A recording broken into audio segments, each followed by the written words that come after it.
The 1860s were a revolutionary period of time in Canadian history, and we are here in Pembina, North Dakota, to tell the story of the last Republican invasion of Canada.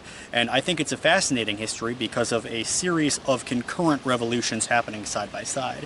In 1866, an Irish nationalist Republican group called the Fenian Brotherhood decided to launch a series of coordinated raids across the Canadian border. The idea here was to take over border checkpoints and trading posts and use them as hostage points to release Irish political prisoners, at which point they would just give them back to the Canadian government. And what happened was, in 1869, there was a separate revolution happening alongside this called the Red River Rebellion, although it was more of a protest movement. The Red River Colony was a colony founded a long time ago by their standards, and it used a lot of Irish, Catholic, and French immigrants to stock the colony. And this colony was run as a company with a board of directors instead of with a elected legislative assembly. So a man by the name of Louis Riel met and started assembling local Metis, Metis being French Indian people, and they had been in the land for hundreds of years. And Louis Riel decided to form a provisional government stationed at a local military post. Now, when his revolution fell through, a man that was on his legislative assembly, or two men rather, John Bruce and William O'Donoghue, left for North Dakota, and they were two men of different ideals. John Bruce was the first president of the provisional government of Manitoba, and William O'Donoghue was also a member of Louis Riel's government and escaped with Louis Riel when Louis Riel believed he would be executed by the Canadians. Now, Louis Riel later went up back to Canada to help form the fledgling government of Manitoba, but O'Donoghue and John Bruce seem to have had some kind of communication. John Bruce lived and later died in Leroy, North Dakota. I wanted to do another history video talking about republicanism abroad. And in Canada, republicanism really began in the 1860s and 70s with the Red River Rebellion. Of course, it had happened before this because the French had been active in Canada throughout the early 1700s, but in 1869, a rebellion occurred along the Red River, and the reason for this was dissatisfaction. It had been run not as a province, but more as a company, and instead of having a legislative assembly, they had what was called a board of directors. And so a lot of the local people spoke French, and they were Indians, and because it was run as a company, the guy who brought over the immigrants brought over a lot of Irish and a lot of Catholics, and the sentiment against the British government running their colony as a company was very high. And in 1869, a man who was buried in the churchyard behind me, a man by the name of Robert Bruce, or John Bruce rather, decided to meet with Louis Riel. And Louis Riel has since overshadowed John Bruce as a leader of the Metis revolution in the area. But John Bruce was very active in the Metis community, and he gained his activity, even though he wasn't a particularly well-educated man, he would meet in the law office and help the Metis defend themselves, especially when they were unjustly accused. The government there had a habit of throwing the book at Metis people. And so in 1869, he meets with Louis Riel and three other French-Canadian Native Americans, and they decide to start talking about the revolution which is occurring around them, and they decide to form a provisional government. Now, immediately, Louis Riel, who is sort of the de facto head of this, appoints John Bruce as the head of the Metis Council, the first sort of representation that the Metis were given in government, although this government was not recognized by Canada's.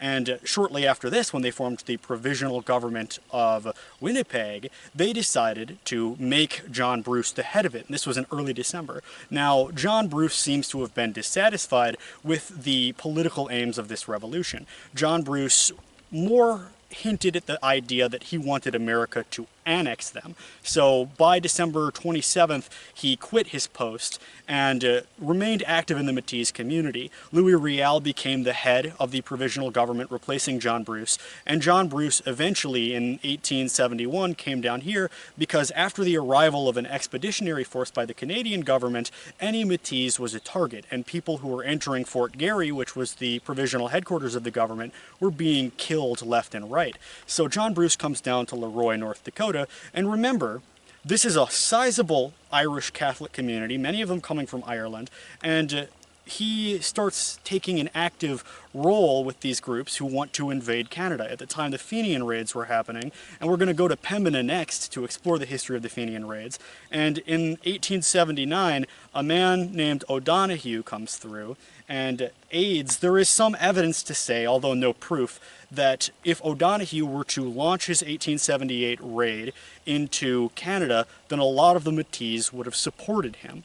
Now, O'Donoghue failed for a number of reasons. I'll go into it when we're in Pembina, but there's a lot of evidence to say John Bruce helped him. But John Bruce, because he testified against Lapine, who had shot the only man executed on the hands of the Metis rebels in Fort Garry, he was an Orangeman, because he testified at the trial for this man for executing this Orangeman who was against Louis Riel and republicanism. He was a strong British man, you know. He was labeled a turncoat by La Metis, and he comes down here and lives the rest of his life in exile, taking part in some of the exile activities. Now, he's supposed to be buried in the cemetery of this church behind me.